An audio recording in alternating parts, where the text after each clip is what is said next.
Welcome to Club Flashpoint. Yeah. Club Flashpoint, video game time. Video game time. It's yet another month of the Touchstone year where we're going through 6 games from each of us, totaling 12 games that shape the way we view video games in a meaningful or significant, pick your adjective way. Sometimes they shape your queer history. Sometimes they're just fun arcadey game. Yeah. I'm Faden Cross. I'm Dale Flashpoint. Yeah, should introduce ourselves. In case, people are new. That's right. It's always good to remind. They probably can't tell between our voices since we have just typical white mask voice. That's fair. So we got to give our names. Before we get into our game of the month, it's always fun to talk about other video games because, of course, there's too many of them. There are too many. Did you play anything fun this month? I was going to say Earthbound when we started, but as I mentioned to you, it feels disingenuous to say the game I've been playing this month is Earthbound, mostly because I just didn't want to really be talking about the biggest thing in history right now. Oh, history, huh? I guess. It's just huge. They're selling a lot of money. I played Tears of the Kingdom, the new Zelda game.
And it's good. I don't know why a lot of other people think it's good. It's kind of a weird game to me where it feels like it's specifically designed to be more... It's like frictionless and more friction than Breath of the Wild in the weird way. To set up... I should set up this game, I guess, in case... I don't know. No one's ever heard of it. Right, no one's ever heard of it. Or just maybe you've heard of it, but you don't really know Zelda because you don't care because people who talk about Zelda are fucking annoying, let's be honest. You're wearing a Zelda shirt. Like I said, people who talk about Zelda are fucking annoying. I am currently wearing my Wind Waker shirt. Great game. Game. Wind Waker's still probably the best one. It has pigs. I'm nodding. I don't disagree. Right. Wind Waker's amazing. There's so many good Zelda games, and Wind Waker is among them. See, again, annoying Zelda fans. We're talking about Zelda. We're talking about Zelda. Tears of the Kingdom, it's good. Sequel to the first Breath of the Wild. Lots happens, and now you just have a whole bunch of different abilities. What I like to do is I just like to build things and explore the map. Map is basically the same from the first game, but with a few changes, some very significant. There's one significant change, but my co-host doesn't know of it, and so I'm going to be quiet. Yeah, I want him to I'm so close to playing it. I'm just, gonna get it next You can just play it after this. Just do the opening area on your Switch. I suppose. No, I want that magic. You want that magic. That's fair. That's fair. Yeah, it's really weird. It feels like it has taken the trend of constant currencies from gacha games, because compared to Breath of the Wild, there's 20 12 different like collectible currencies you get in Breath of the Wild, because you just have like charges, rupees, shrine blessings, another form of blessing that's really weird that I still don't fully understand. Caves have toads that if you shoot the toads, you'll collect gems. Don't know where to turn those in. Pony points, stable points. Every time you go to a stable, you get another point. There's another one. Oh, rocks. Certain rocks are a type of currency in order to craft things. Yeah, I think there's more, but I could probably keep going. Oh, Korok seeds. Of course. You got to find the Korok seeds. That's another currency. Just a lot. It feels like I'm playing a gacha, but... It's like Genshin Impact. It's unfortunately like Genshin Impact a bit, which is really funny to think about. Because Genshin Impact coming out, being just like Breath of the Wild. Breath of the Wild, but what if we have the most predatory, evil gambling mechanics we can possibly think of attached to this game and try to get people to ruin their lives playing it? What if? Yeah. Don't play Genshin Impact. Don't play Genshin Impact. Truly, don't. Bad game. Truly is. But Tears of the Kingdom, to like really sum it up, it's still really racist. Zelda is inescapable for this for some fucking reason. Built those tropes in long ago. It built those tropes in long ago, and for some odd reason, it's holding it with an iron grip. Yeah, we like these tropes, says Nintendo. Super gross shit. Doesn't get better. Hoped it would, but of course not. Wild at the game, $70, because truth be told, they make more money than God, so what the fuck? Like, what the fuck? Get bent. They... Because of leaks are destroying, like, how to hack your consoles and systems. Oh.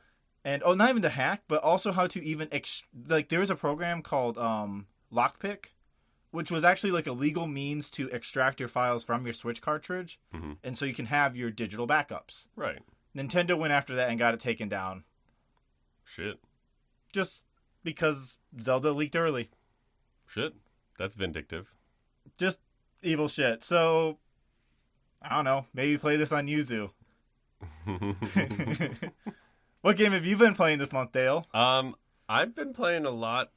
I did a lot of the game we did this month, which was just as nice. But I also spent a lot of time on this fun little thing called Cult of the Lamb.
it's a very macabre / cute. It's both of those things at the same time.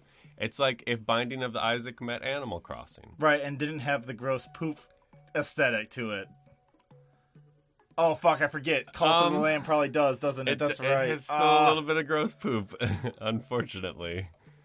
But we won't talk about that. We'll talk about the cute stuff. Thank you. Which, the best part of that game by far is growing your cult, managing your cult, finding the villagers, tending to their weird, sometimes sick, sometimes adorable, like, get me flowers from the place because I like flowers and I want to make a flower crown. Yeah. Gotta make a garland. Yeah. And you can really shape your cult through a lot of things. There's 4 tiers, and each of the tier of cult customization has 4 levels, so that's like 16 options there you get to customize. Are they all lambs? You are the lamb. Okay, so you're the only lamb. Of the lamb. Okay.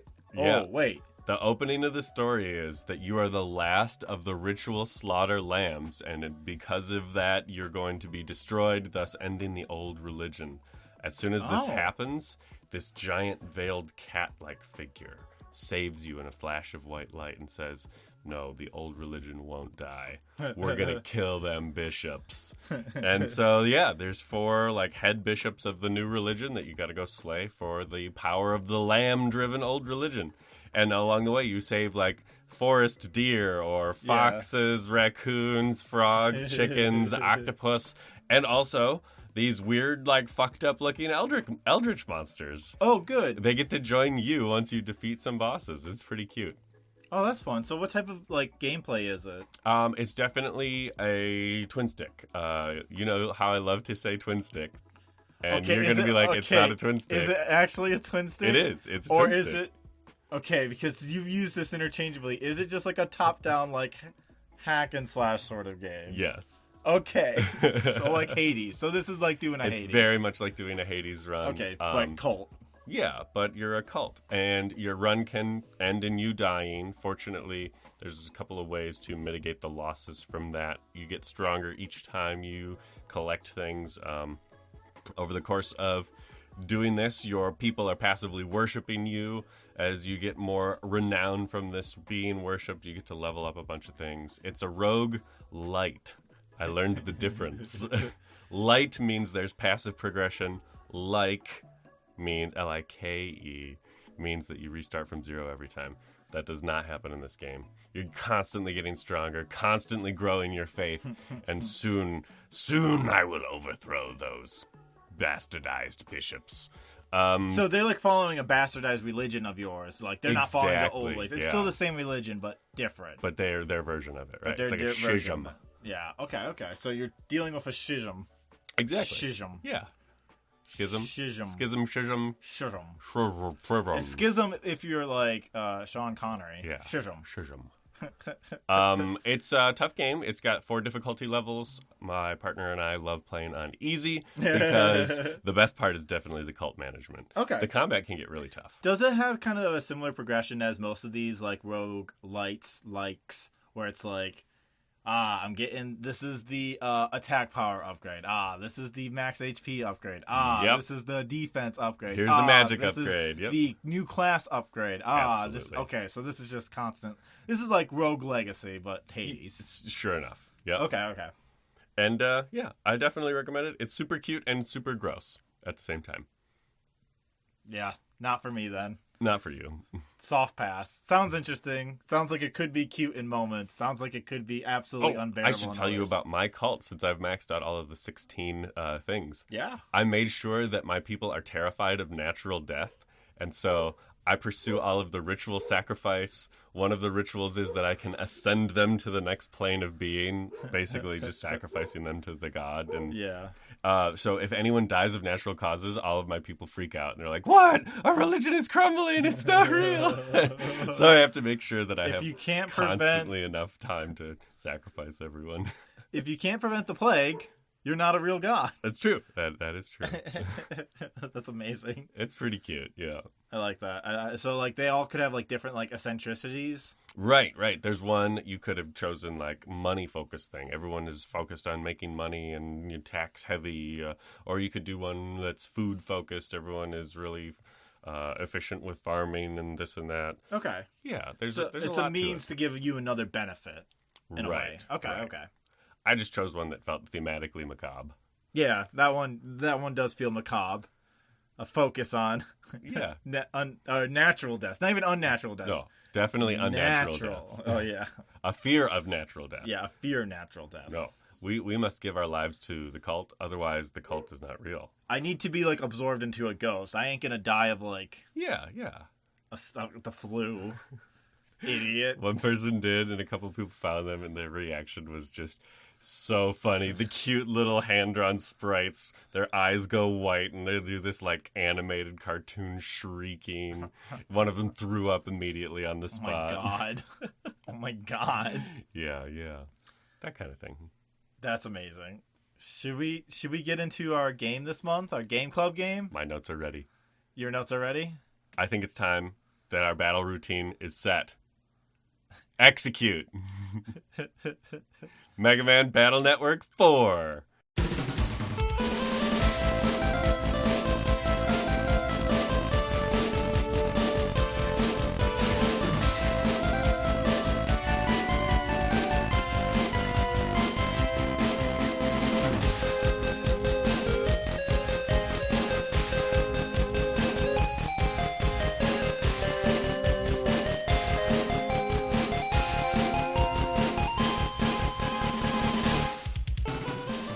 Played Red Sun. And you played Blue Moon. Yeah. This is your game. This is my game.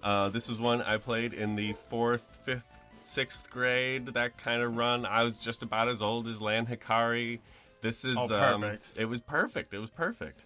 Yeah. MegaMan BattleNetwork 4 Red Sun / Blue Moon. That's the games, plural, we played for Game Club this month. If you don't know anything about these, they are a spin-off. Well, first, though.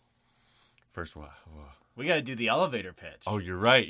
I'm just getting ready to go. Yeah, you're getting ready to go, but one of us has to pitch Battle Network 4. Specifically you. Specifically me. This is my game this month. So you have 30 seconds time to pitch the game as though you're just given a moment within an elevator. Within an elevator.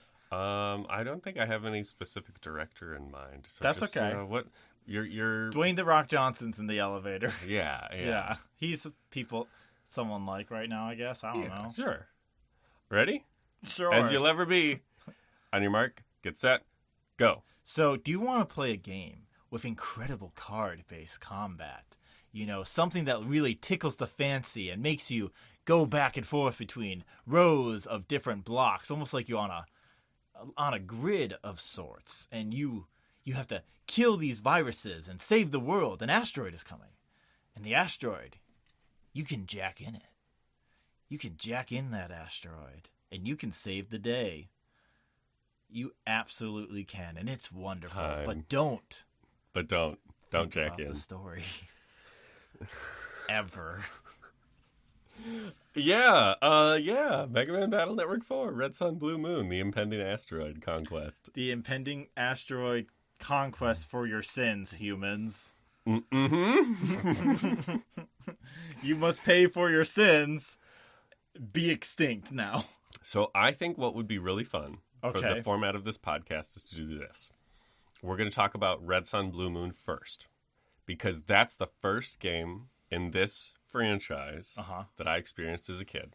Okay, so we're going to talk about the game we're playing. We're going to talk about the game, then I'm going to Battle Network pill you. Oh, fuck me. And just like you Kingdom Heart pilled me. Okay, yeah, continue. So yeah. Oh, that's it. Okay. That's all. This game starts quite simply. There's a fucking asteroid coming towards the planet Earth, and holy shit! Even the people at the the world's most premier space station, NASA, NASA, cannot figure out what to do. Their laser project fails, and fuck, we can't shoot the asteroid out of the sky. So we're scratching our heads. Can we just say the entire bit of the story? Because I think I could say it in like 3 sentences. Sure, go for it. I just can summarize the story. There's a jerk named Shadow Man who tries to turn Mega Man to the dark side while Land prepares for tournaments as an asteroid is coming to crush Earth. Yeah. Sentence 1. Okay. Sentence 2. Clearly evil scientist guy hijacks and sabotages the plan to protect the world from the asteroid, comma, tries to make Mega Man evil, comma, Oxford, and Mega Man has to beat him and jack into the asteroid. That's sentence 2. Sentence 2. Sentence 3. This entire setup was because humanity needed to be punished for its evils. And so thus Mega Man must kill a robot to prove that, nah, humanity is good actually because I killed you. Saves the day. Semicolon, saves the day. Uh-huh. Yeah. You got it. I got it. That's not to love. The story. And a lot of that stuff, the stuff I described, background noise. It's fun. No, I actually think it's really silly and enjoyable. But the game presents it as background noise. Yep. The game is not concerned with any of this. Nope. It's concerned with, like, all the people you battle and all the cool mans. The cool mans. There's so many cool mans. Now, is this your first Mega Man ever? No. Okay. No, I played the jump and shoots before I played and you this like one. those games. I like the jump and shoots a lot. Okay. They expect you to know. Yep. They expect you to know all these characters. It's like... And not even the sense of them. Right. But not even a sense of, this is the 4th game in the series, so you should know, like, all of Land's friends and stuff. No, because they don't actually matter. Right. Hilariously enough. Shademan is not in Mega Man BattleNetwork 1, 2, or 3. Right. But Shademan is in Mega Man. Mega Man 7. Jump and shoot. They don't say his name. Ever. Nope. And I had to just be like, evil guy. I don't know who this is. Uh-huh. And the tournament list have all the, like, Mega Man. Oh, Burn Man from Mega Man BattleNetwork or Mega Man 4 Jump and Shoot. Yeah, exactly. Yep, there he is. Yeah. Yeah, they don't say the names often, so I'm just here like, that's the fire one. Top Man from Mega Man 5. Sure. There he is. Sure. So I think this game didn't hit for me at all in the Mega Man sense of it all. That's fair. Except for the fact I'm like, I'm playing Mega Man X Mega Man. That's about it. Because this is the X one, right? No. Why is he like this? Is this just like a new Mega Man? There's Mega Man Jump and Shoot. Yeah. There's Mega Man X Jump and Shoot. Right. There's Mega Man Zero Jump/Shoot. Oh, is this the Zero There's design? Mega Man BattleNetwork. Right. That's the 4th spin-off. BattleNetwork, it's his own thing. Right, of course. No. But here's my thing. His design. His design is original to the BattleNetwork series in this. Right. But it's more kind of modeled off the, like, longer, more person-like form in Mega Man X. Right. That's okay. That's why I just wanted to I would agree with get that. the air out. And, like, Zero's kind of chunky boots, but really thin legs and thin torso, and then chunky arms-ish. Yeah. Yeah. So, like, if you're imagining, like, squat Mega Man with, like, big helmet, this is not that Mega Man. No. Unfortunately. More streamlined. This is not the Smash Bros. Mega Man. Very, like, specifically. Right. That's, like, that would be probably, like, a lot of people's, like... That's what Mega Man looks like to most people. This is what Mega Man looks like to most people. So this Mega Man just looks like a kid. Seriously. It's like someone put a Mega Man helmet and Buster on a child. And made it an a 11-year-old 6th boy. grader, yeah. Like a 6th grader Mega Man. Yep. Because Land's in 6th grade. Your main character. Who's just jacking in all over the world. Jacking in all over the entire world. So why is this your touchstone game? This is my touchstone game because this was, I think, my first real exposure to playing games with friends. Okay. This was the first one that everyone had. Even, like, Pokemon I never really hit. Because red and blue and yellow and gold and silver and crystal were all out at, like, the same time. Yeah. Everyone had a different version in my circle. Someone played gold, someone played crystal, someone played red. It wasn't really until Sapphire and Diamond and Pearl, the Hoenn, and then... Anyway, BattleNetwork is very clearly a Pokemon competitor with its alternate versioning and its tournament arcs, and its gotta-catch-em-all type battle chip collection system. It's like Pokemon, but you have one Pokemon and you're catching moves. Yeah, that's it exactly. That's a perfect description for it. You're just catching the different TMs to teach to your Pokemon named MegaMan. Named MegaMan. Yeah. And depending on what version you get, you're going to get different moves. You're going to get different copy souls, which was introduced here into Battle Network 4. That was my favorite abilities. Okay. Switching over to different Union souls. I was going to kick your butt with Wind Soul if we could get it to work. We tried. We tried real hard to get this to work. Tried to play multiplayer and just... Yeah, our digital backup system did not succeed. It's just hard. It's just... See, this is another issue of game preservation because... It's tough. It's only because the Legacy collection, because the Switch Legacy the $70 one just came out. The $70 one just came out is the only way you are able to play these games.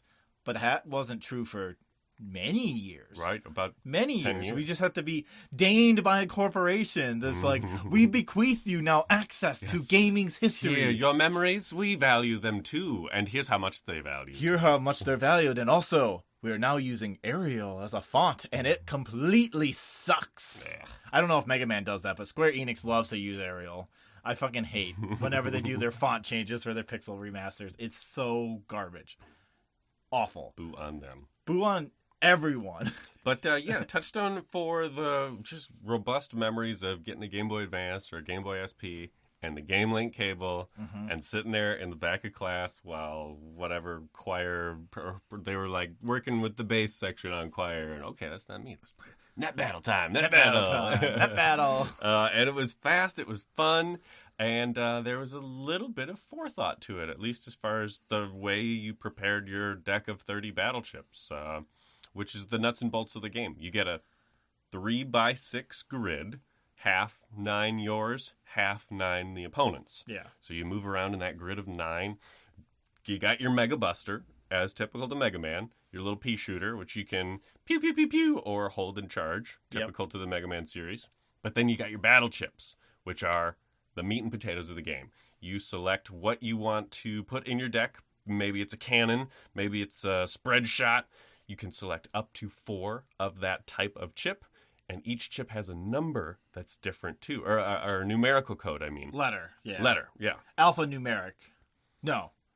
It's not. It's just letters and asterisks. Just letters, yeah. Right. An alphabet code to it. Yeah. So you can then combine those chips. The cannon example, cannon A, B, C. You select them in that order in your Pokédex. They call it the PET, Personal Terminal is what that stands for. Yeah. You love that? P-E, capital P-E, Personal Terminal. There's some weird shit going on where, like, Mega Man's clearly sentient, but we also just, like, let these people get deleted for fun. It's so fucking weird. Oh, just you wait. It's... Mega Man's clearly sentient. You're onto something. Just what do you mean? Well, the game makes it clear. So anyway... this game's unhinged. You can combine those battle chips into a super chip. I thought that was a really cool thing. You know, just waiting for the luck of... Did you not... The game tells you that early on. It's easy to miss. But if you select chip A, chip B, and chip C... they'll combine into a Giga Cannon, for specifically the cannon. With swords, you combine sword, wide sword, long sword. It turns into life sword, which is a 2x3. So it'll swipe. Oh. Yeah, I was going to kick your ass in virus busting. Oh, would we not be fighting each other? We'd just be busting viruses? We'd be fighting each other, but, like, if you didn't know about those chip combos... Maybe. I'd be highly lethal. I don't know. I was actually decked out to do like yeah, what was your strategy in all of the face of this? The super, like, I have max charge with my Mega Buster. I have like the max speed. I was doing like 30 damage, so I was just okay. overwhelming blasts and bits and bobs. I like it. And every now and then a chip to back up with maybe 60 or 80 damage. Oh, yeah, but I actually had a lot of the like Magnums and like... Magnum's sick. I like that one. I actually had a lot of high-powered attacks. Time Bomb. Yeah, I had Time Bomb. Time Bomb J, K, L, Super Bomb, 600 damage. Okay, well, I would have lost probably fucking this game. I did not know any of that. Okay, so this game... doesn't tell you much. It's the 4th in the series, in your defense. Yes. This game assumes I played the other ones, which is fair. I'm coming at this at the 4th one. I can't be mad at that. What I can be mad is just there's no way to go back and get information. Yeah. And maybe that's just... maybe it was in the manual that would have come with the Game Boy. We didn't have that. Exactly. And so that's my other thought. So, well, it's probably in the manual. Whatever. okay, but the real issue I really have with this game, that is like, it makes me go from I like a lot of what's being done here to, man, this experience is so miserable. This experience is so demoralizing. It's the padding. It's all the padding to make this game a 30-hour game. There are 3 tournament arcs in this game, and each step of the way, you fight someone, they have a little mini quest. You fight someone, they have a little mini quest. You fight 3 times per tournament. That's 9 layers of padding. Yep. 3 times and a lot of those times is, well, someone's in dire peril. There's a child who is stuck in this robot land. Help! Oh no, the animatronics are going wild. Please, somebody help before they start murdering children with their animatronic axes. But no, the actual issue is they make you go through levels you have gone through again. Over and over. There's a lot of backtracking that feels... And again. And it feels not great because of the random encounters, maybe? No, it feels not great because none of the levels are designed in a way that makes them easy to parse. They're all mazes. They are all mazes. They're all intentionally or unintentionally, because they're just filling out time. They're all just mazes. They look similar. They have some specific coding, like if there's a line this way, like that's a way to go to the next area. Sure. But when you're trying to find someone under an overpass, because there'll be like a whole bunch of like kind of like bridges that will go over like the undersection of the level, and there'll be characters that hide there. Intentionally.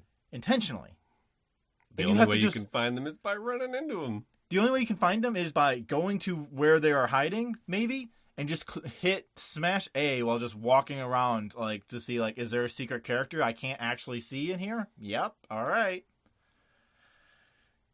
And so that just drags it. And also the second tournament where it's like, get 50 points, go through every single area you've been through this entire game, and talk to every single person again to see if they might give you points, maybe. Yeah. And so that was just like... That's a solid 3 hours of padding right there. That 50-point one was like a real low point. That was a real, like, I am questioning, what am I doing? What am I doing this for? Why am I doing this? For nothing.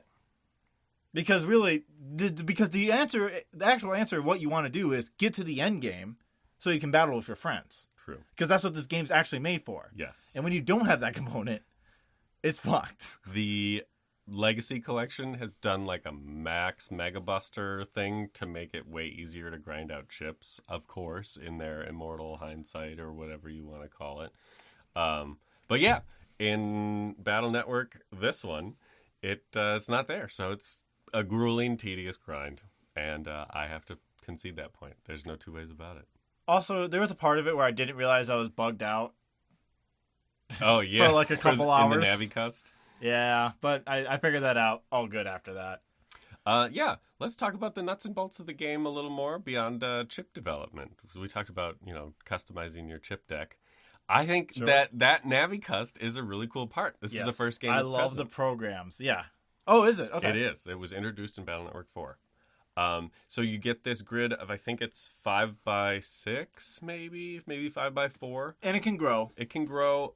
You increase it throughout the game up to 2 or 3 times. I forget. Yeah. Maybe through continues, it can get even bigger. I have a massive one. Yeah? I was running multiple customs, so nice. I can select, I was drawing more cards a turn. That's pretty cool. Yeah, you can customize your MegaMan through this. Yeah. And it kind of plays out like a little Tetris game, like manage the square grid. No, it's just Resident Evil 4 inventory management. Didn't I say that last episode? Yeah. Didn't I say that last episode? Yeah, you did. It really is. It gives you different shaped programs, and you got to fit them the way you can. As you play the game and beat continues, you get the ability to rotate the different colors. Yep. So that does help you out. But I think you have to get to, continue 3 to be able to rotate all of them. So that's another problem I have with it, though. Why? Because it was 2004. They were only pumping out one of these a year. Only one a year. It might have been every 2 years, but... Even still, this is just, it's just every 18 months. the friction it creates doesn't lead you to do interesting choices. It just leads you to just go, well, I guess fuck me then. Yeah. And it also makes it seem like you're going to get another pet. Like, Mega Man's just another character for some reason. I don't know why. I thought I was like, oh, am I going to get another character at some point? I don't know why I thought that. Interesting idea. Because that's what the Battle Souls are. That's what the Cross Souls are. Right, yeah. Like, turning into Aquaman, fine. Turning into Metal Man, What was the other one you got? You should get 3 in your Proto Man. Okay, Proto Man. So the other 3 that you would have got are Junk Soul, which is pretty cool. Junk Soul lets you take items from the battlefield and throw them at your opponent with its charge shot. That's kind of nice if you've got like time bombs or the block. Yeah. Number Soul gives you an expanded view of your custom, and I think you can throw bombs that vary 10 through 60 damage when they land, and it's like the bomb battle chip. Okay. And then what's the last one? It's not Proto Man? No. Wait, I assumed... You get 6 souls in each one. Oh, I didn't get... You only get 3 on your first playthrough. You'll get the other 3 on your second playthrough. Why? Why is this like this? Why is it like that? I don't know. I guess don't know what to tell you. Okay, so I want to. So you hold on. You got Aqua Soul, Number Soul, Metal Soul, Wood Soul, Junk Soul, Proto Soul. I guess that is it. 1, 2, 3, 4. 5, so you just get one more. 6. Did you get 3? I only got 3. I got Metal Man, Proto Man. Metal Man, Proto Man, Aquaman, right? Aquaman. Okay, so Woodman is the third one. Wood Soul. Okay. The 3 I got in my first playthrough were Wind Soul. Holy shit, Wind Soul is so overpowered. It activates the wind chip for each turn it's active. So, like, you're constantly being pushed towards me. And then my charge is a wide blade. So broken. I beat the game on Wind Soul. Holy fuck. If I had that in Blue Moon, I would have been able to beat Duo. No problem. On my own. I hate the final boss of this game. Yeah, the final boss does suck. Roll Soul, so I would have been able to heal. Fire Soul, which boosts fire element chips and gives me a flamethrower charge shot. Guts Soul, which lets me punch. And Thunder Soul and Search Soul. Search Soul was my favorite growing up because it's like a sniper rifle, and I thought that was really cool because I was all about the military-industrial complex as a youth. Rip. R.I.P. That's living in the area we lived in. Sure enough. So you get 3 at a time. I'm not playing first playthrough, second playthrough. This game again. I don't make you. I wouldn't make you. I don't make you. I don't make you live your life. Also, with Giga Chips, there are 3 Giga Chips. Mm-hmm. You only get 1 your first playthrough. I did notice that. There might be 3 or 5, but repeated playthroughs to collect all of the chips. And then trading with your friends, that kind of thing. Okay, nuts and bolts aside, aesthetics. Let's talk about the visual appeal of this world they've created, where the internet is fucking Sword Art Online style, Matrix style, whatever you want to call it. Jack in and web surf as though you were there. It's like Fortnite. You're walking around with your avatar. It's like Fortnite. It's like Fortnite. What do you think? What do you think of a world in which it's, quote, utopian aside from all the net crime? Okay, so the thing is, this is a bad society. Okay. It's a very heavily segregated society from what we get to see. Yeah. Also, someone in one country can cause weather satellites or weather antennas to be snow for the entire world. Hey, he gets sent to prison for that. Yeah. But the point still stands. This is a hell world. It's the hell world, yeah. It's the net that covers the world. Oh. It's not that interesting.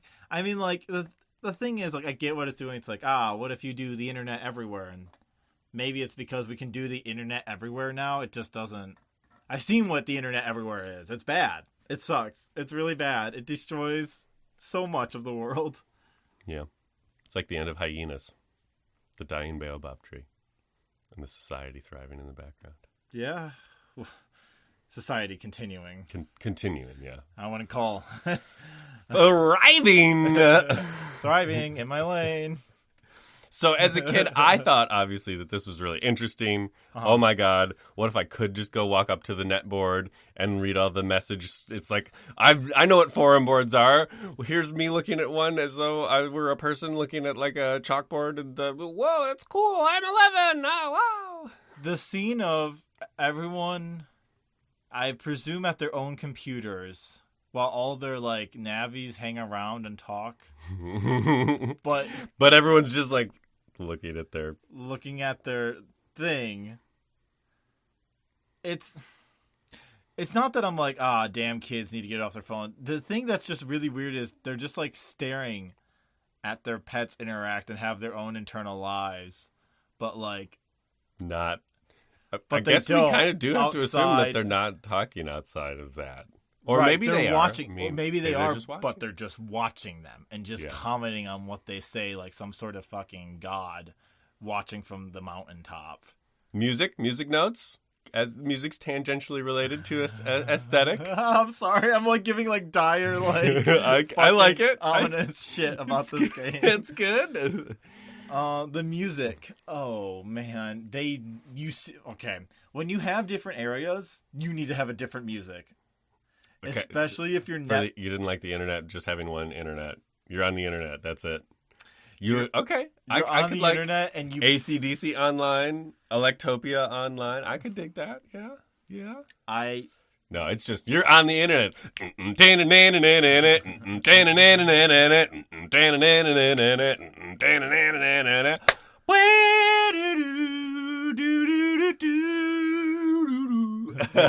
Yeah, exactly. You're on the internet. For hours. Yeah. For hours. It's either that or panic music. You don't have to do the panic music. I won't. I hate the panic music. I do like the main battle song for the most part, but it's not good enough to sustain this game. I wish it was. All right. I choreographed a dance to Meteor Comp when I was in... I love the fucking music in this game. I can see the appeal. We had to choreograph a dance. So, what did I do? MegaMan music. You are perfect. Never change. Oh my god. I have no words for that. I like the boss theme. The boss theme's good. The good boss theme, not the Net Nabby battle theme, right? Right. Yeah. The one that's like... Yeah, it's good. It's good. I like that one a lot. That one's good. Okay. This game's unhinged. Yep. This game is unhinged. Oh yeah. Mentioned the guy weather controlling. But when that weather control happens, you have to like quickly... like, go back and forth between the building and outside, or else the character will freeze to death? While Lan is actively freezing to death, yeah. And it gets to a point, if you get too low, Lan can no longer feel his hands to insert battle chips for MegaMan. Yep. What did he do? I didn't pay attention and got to that point, and it's like, why am I not having any battle chips? I unhinged shit. Fucking... Did you get Yoko in the Den tournament? Yoko the child. Oh, yeah. Is that random? Yeah, it's random who you get. So Yoko, whose dad is like, hey, watch after my daughter, please. Yeah. And Yoko unleashes ghosts onto the internet. Yeah. And then Yoko's the spirit of a child. Yeah, it's a dead child. Yeah, Yoko's a dead child. There's a scene where Flav, a cooking guy. Yeah. He makes a curry so good that a man's soul tries to leave his body. Yep. But see, you also have to make a curry too, and I make a curry so good that he sees his dead wife. Mm-hmm. And finds internal peace. And finds, like, closure. Because my food had affection in it. Did you like the Sparkman fight where Terry calls you a bourgeoisie as though he is not equally privileged and comes from a shit ton of money? Yeah. That happened. Let's see. In my tournament, when I fight against Windman, you like the racism in this game.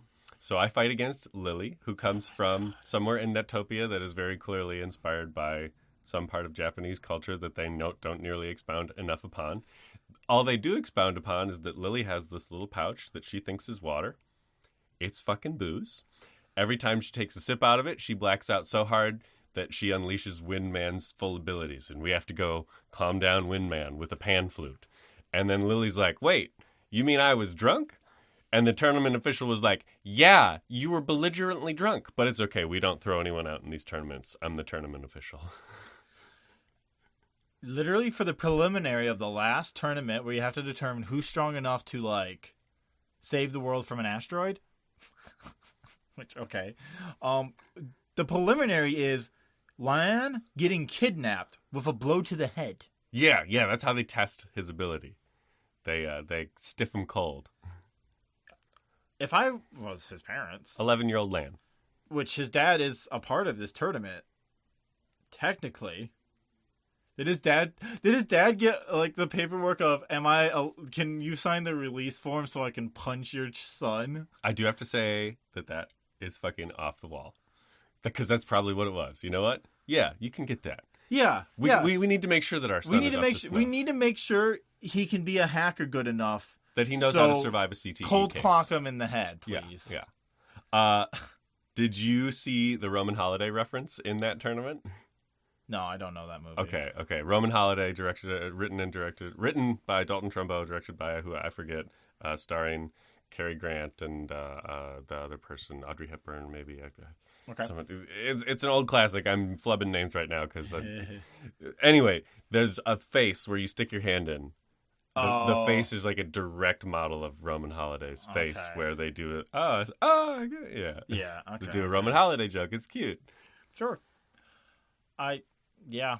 Did you fight Johnny Bomber? The foot bomb guy who yes. was... That guy had such Bob Odenkirk energy. Oh, so it's like soccer. No, it's foot bomb. It's life or death. Do you want to die, kid? You want to die? Oh my God. It sounds like we had pretty similar tournament arcs from my notes. I think Dex's little brother gets kidnapped in the first playthrough, regardless of who you are. Did you fight Gutsman at all? Maybe you just don't have to fight Gutsman in Blue Moon. I don't know. I fight Gutsman, and his little brother stages a kidnapping so that I would get tied up and not make the tournament. No, that did not happen for me. Yeah, that one's pretty good, That was not a thing. I think we've talked enough about 4 and how much fun it is and how off the walls it is. I truly... Oh, we forgot one important thing. Oh, when the bad guy jumps off a building and people are like, well, he's gone missing. I'm like, no, he's a splatter on the ground. But the of course bad guy? What are you talking about? Just a mere scientist from Military Nation X, Dr. Regal. Yeah, former... Evil Nation, as they call it. Former evil Military Nation This X. game is so wildly racist, too. We don't need to get into it. Just some heinous... Nice to meet you, Lan. I'm a mere scientist. There's some bad translations in this game. A battler tossed to side all the others to claim victory. TASIDE, to yeah, side. this game had a translation error, so I couldn't find the right piece. It stopped up Faden, yeah. I could not find the lava panel that did not exist. Lava panel is the name of a chip. It says, I might need a K chip that makes lava panels. Pretty clearly says that. Well, no, the chip you need is fire breath, which also creates lava panels. Can I glance at your tournaments real quick? Because remember, we took pictures of the tournaments we participated in? Oh, fuck. Yeah. I don't know where they're at. That's fine. Well, my phone's dead. Oh, your phone's also dead? Okay. Well, we could do that later. That's mostly just for fun for us. Yeah, of the 3 tournaments, it's you start versus, how many is that? 2, 4, 6? It starts with 8 navies, so there's 3 rounds. The first round, the semifinals, and then the finals. And, yeah, 3 rounds of 3 tournaments, 9 layers of padding. I already said that this episode.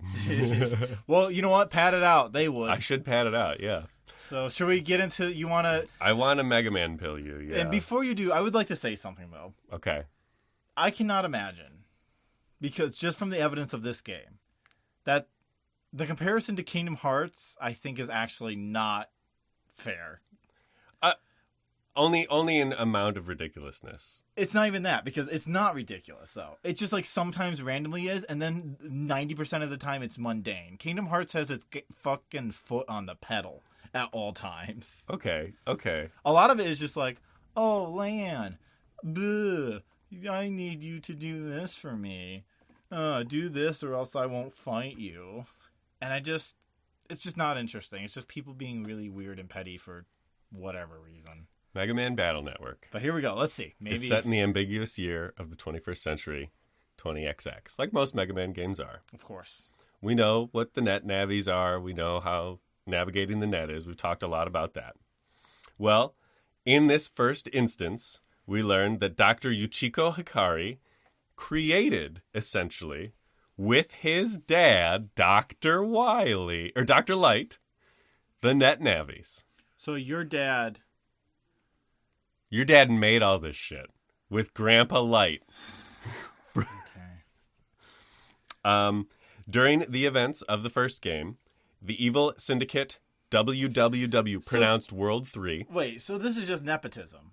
Yeah. This is the legacy of nepotism. That's the Mega Man BattleNetwork Legacy Collection. Lan's given the most powerful pet ever to exist. And everyone's just like, damn, Lan, so good. Damn, you're so amazing. I'm not even started yet. Perfect. We learn that World 3 is intentionally inflicting computers with viruses, led by none other than infamous Dr. Wily, former colleague of Lan's grandfather, Dr. Light. While Dr. Wily had specialized in robotics, which eventually led to the net navies, Hikari focused on the internet, which led to the networkification of the world, which was a little more successful, and thus the jealousy, blah, blah, blah, blah, blah. Anyway, viruses across the world, Mega Man and Chad, who is introduced in the first game, a fellow 11-year-old, who, by the way, was selected by the global government to be an officially licensed net battler with his cool sword-wielding net navi Proto-Man, see Zero, in the Mega Man suit. Yeah. He's the Zero to Mega Man X. Yeah, okay, yeah. That's what I mean. They're aesthetically the Mega Man X characters. Bass is in these games, too. They're all there, the big three. So anyway, at the end of the game, as drama is striking and Mega Man is seemingly deleted, we get a flashback to a fact that does come up in BattleNetwork 4, that Lan used to have a brother. And that brother died pretty early on in Lan's life. So what did Dr. Hikari do? Dr. Hikari downloaded that dead brother Hub's biological blah, blah, blah, blah, blah, and put it into Mega Man, thus making sure that Mega Man is the single strongest net navi ever, because it's a human fucking soul. Okay, you're right. This is fucking... Why is this game so boring? Why doesn't that come up as a major plot point throughout the rest of the series? Why is this game so boring? It's only ever barely hinted at. How'd you play this one? Because I didn't know about it. Why'd you have to play this one? This was just the one the friends were playing at the time. Why did this have to be the one? Because it was the one that had just come out. But here's the thing. That sounds more fun. Right? In Mega Man BattleNetwork 2, you've just defeated World 3. This organization called Gospel comes out, led by this seemingly single hacker who's like, you know what, I'm going to revive Bass because Bass is the ultimate organism and is going to defeat Mega Man. Evil, evil, evil. Turns out that kid used to work with Dr. Wily and was turned down the evil path by... Oh, strange. Whoa, weird. In Mega Man 3... W3 comes back, World 3 comes back. Sure. To do some other crazy shit. Also, all of these subplots, which, of course, that's how the asteroid was presented. That's how all of this heavy shit is presented in these games, too. As subplots to the... I'm Lan and 11 years old and net battling's fucking fun, so let's do that. See, my thing is... Lan rescues a bus full of kids that's about to be hijacked. I think he survives a nerve gas attack. There's just all of this fucking... This 11-year-old kid is being put in peril constantly. And that is a mainstay throughout all 6 entries in this series. Truly. Also, MegaMan is a human fucking soul. I didn't learn that until this year, so that blew my mind when I found out. Fucking... When you're doing the Yoko Lan quest. is Shinji, and his dad is Gendro Kari. Yeah. Get in the robot. Get in the robot, Shinji. Execute program, Shinji. Battle routine set, Shinji. Battle routine set, Shinji. Execute. He's fucking...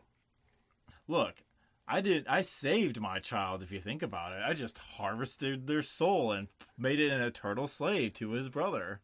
Okay. Yeah. How fucked is that? It feels like 4 is like setting up things like Dr. Regal being a villain throughout the rest of the series too. It feels like the he comes prologue. Back through this 4, feels 5, like a and prologue. 6. And hearing all this, it makes it clear this is like a prologue. Dr. Wily makes a triumphant evil return in 6. Of course. There's a 20-year flash forward as a conclusion in 6. Everyone who you would expect to be is together and has kids, blah blah blah, kind of thing. I don't like it. I mean, sometimes it's like fine, Naruto ending. It is always weird when it's like we find our soulmate at 11. Yep. It's just such a short imagining. Of your characters. You have 12 years in your life to find your soulmate, and they're the first 12 years of your life, by the way. So, better work on that. And those be the most important 12 years of your life. Yeah. So you better look for love at every step of the way. I guess AC/DC Town is filled with children with no parents, so who's going to stop them? Just feral kids running around the street. Yeah, in their own homes. Only Lan has parents. So now that you know MegaMan is a human soul, right. All that dark ship shit has a little more gravity. No, it doesn't at all, because you never use dark chips. Why would you use dark chips? Why would you use dark chips? Thank you. It permanently reduces your health by 1. It's stupid. It's stupid. Why would you do that? It's not even valuable. No. You just wait for the chip combos. You can get 600 damage by combining 3 chips in alphabetical order. Sure. You can, I'm telling you. Oh, yeah. I bet.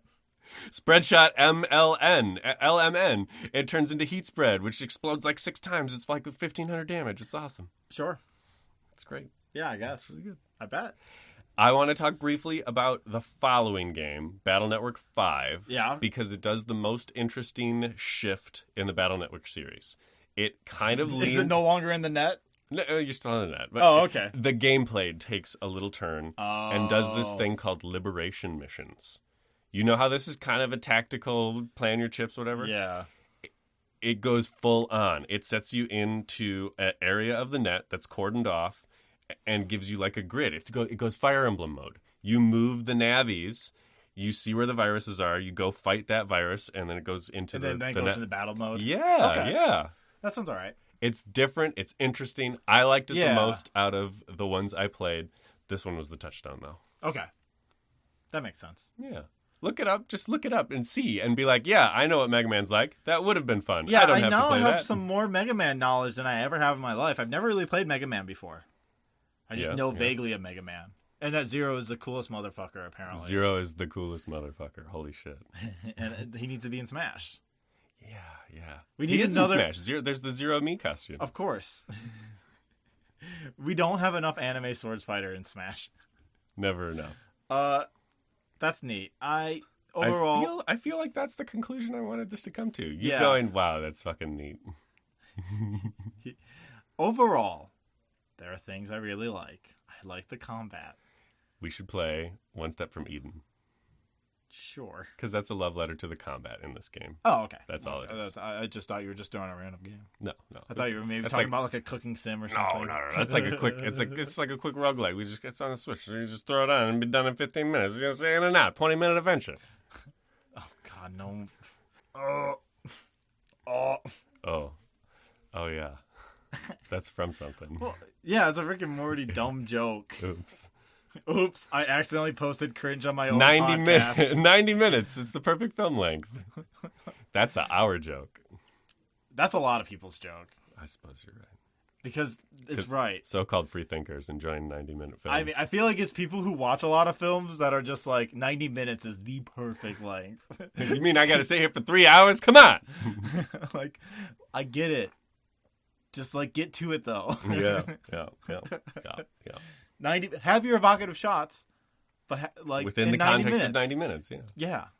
In and out. Fucking Botraval. Perfect movie. Perfect movie. Smooth Talk. Perfect movie. 90 minutes. Fantastic Planet. Perfect movie. 90 minutes. In and out. Bam. Now we're just talking about movies. Should we move on to questions? Yeah. I think we've concluded MegaMan BattleNetwork 4. Yo, Laserman, quit looking at my Dark Soul is in my notes. Let's see if there's any other fun thing. Oh, the Undernet. We didn't really talk about the Undernet and how cool that was. Undernet's a great level. It's just a touchstone on play 1. You really don't get to explore it until play 3 or 5. Cut out half the levels and then just do the Undernet. Us to the Undernet, yeah. Raoul was another very... this game's racist. That's the Spark Notes. This game's racist. This game's racist. That's, you know what? That's it. It's just, there it is. Put a pin in it. Because fuck that shit.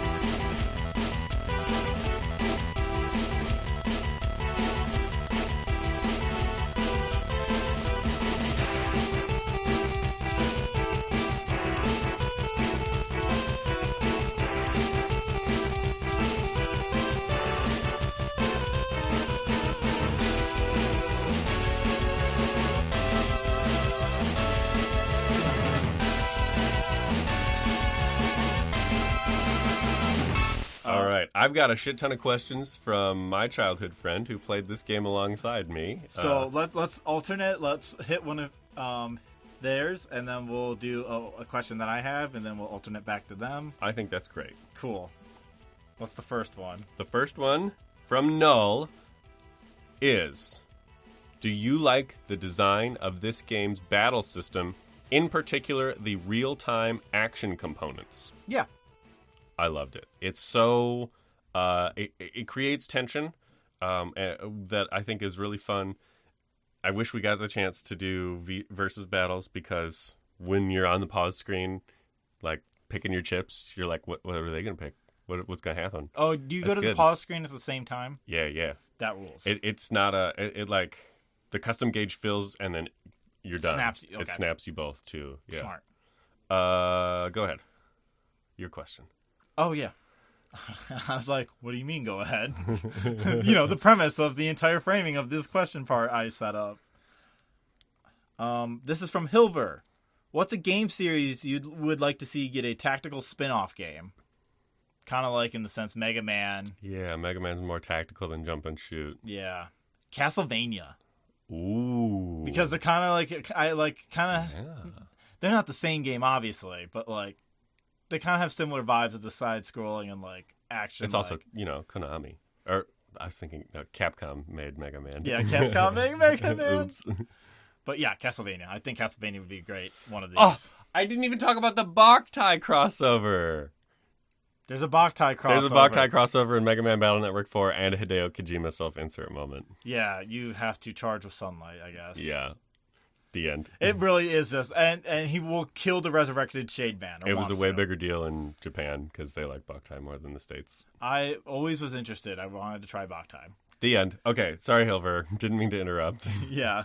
What's yours? My tactical, let's see, Pokemon. Conquest. This is already a thing. Oh yeah. Yeah. And the mini dungeons too, right? Pokemon mini dungeon was kind of similar. I just know Conquest is like the Fire Emblem like Pokemon game.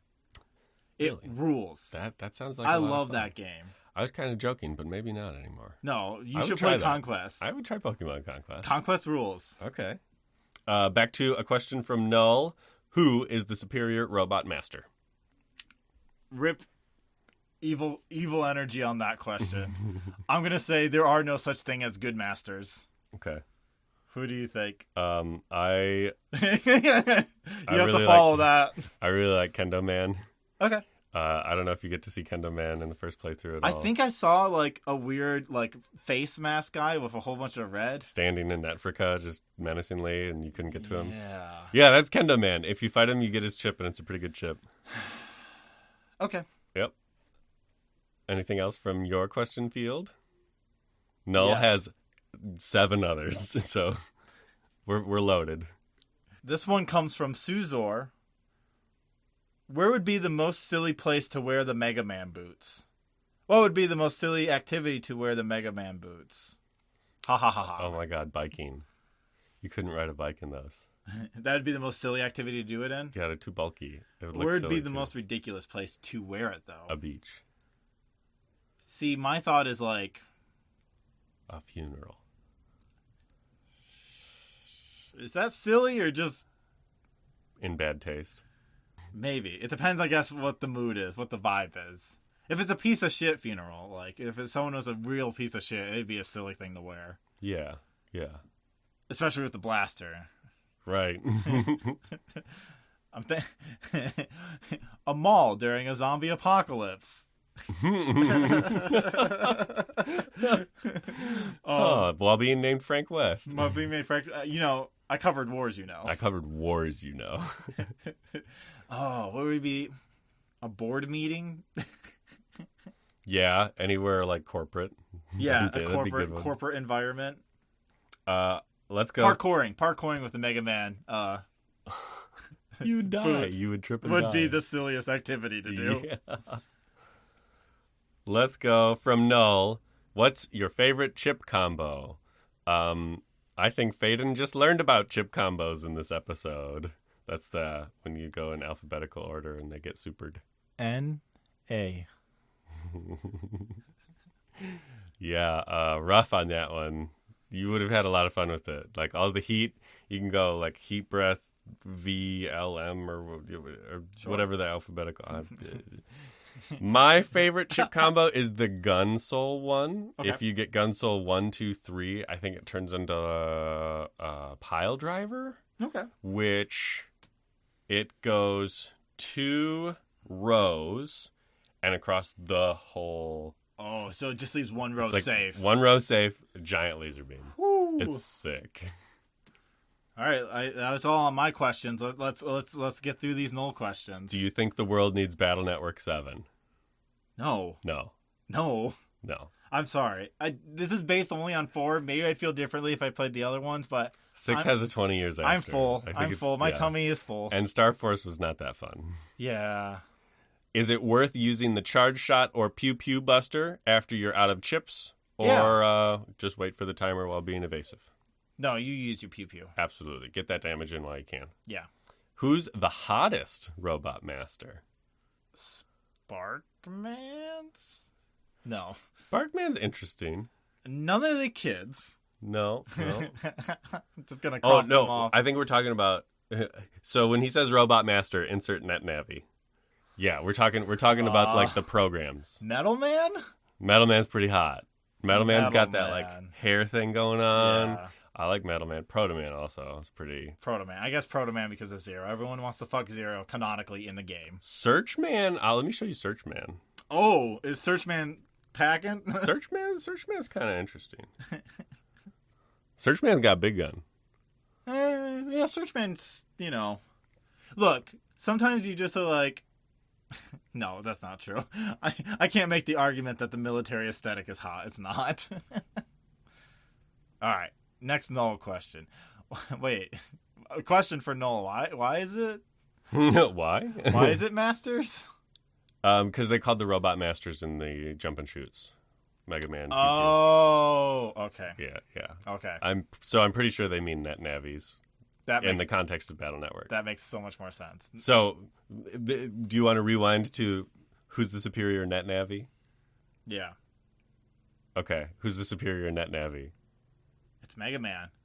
Soul of a child. Soul of a human child. Yeah, it's MegaMan. Yeah, it's MegaMan. And as I'm learning in anime, if you have the soul of a human child inside your machine, it makes you better. Yeah, just like Gundam. Iron-blooded orphans. Just like Gundam. Just like Gundam, period. How do you rank the following series? NES Jump and Shoot, Modern Retro, 9 and 10, X, Legends/64, BattleNetwork, Star Force, there's a lot of MegaMans, Zero, ZX. I take it Noel's a MegaMan fan. We're big MegaMan heads, yeah. N-A. Oh, sorry. Top one? BattleNetwork. Bottom the tie. rest.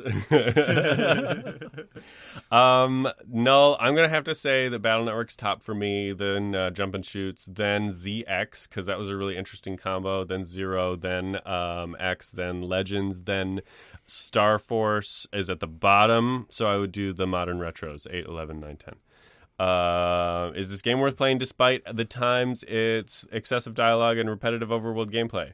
Just play One Step from Eden. Honestly, it is an indie game that is a love letter to the combat that is great in MegaMan BattleNetwork. It puts you on a 4x8, so the grid's a little bit bigger. You get the fun, interesting roguelike. Nothing's the same each playthrough. I mean, if that's fun or interesting to you, that is. And it's only like $15. We should have played Kingdom Hearts Chain of Memory. Yeah. Favorite moment of MegaMan BattleNetwork 4? When you do finally have to jack into the asteroid. Yeah, that's pretty fucking great. So dumb.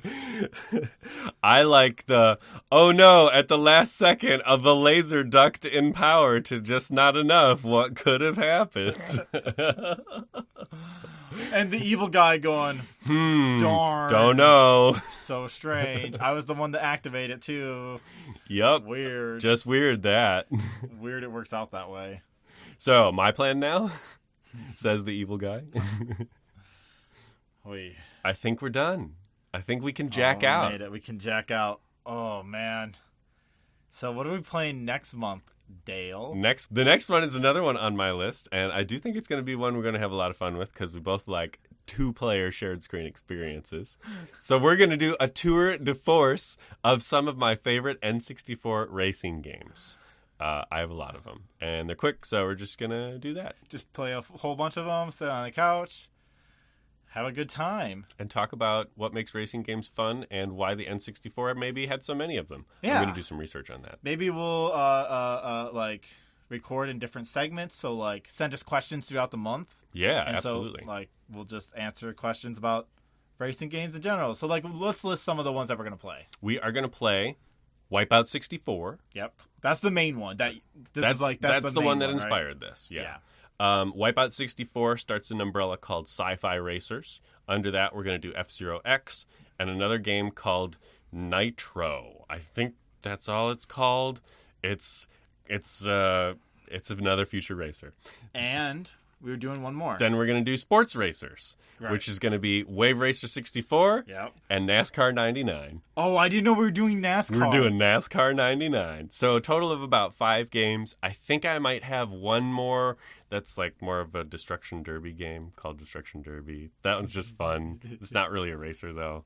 Yeah. But, I'm going to bring my pile of cartridges in my N64, and we're going to have a good time. We're going to have a good time. It's going to be so much fun.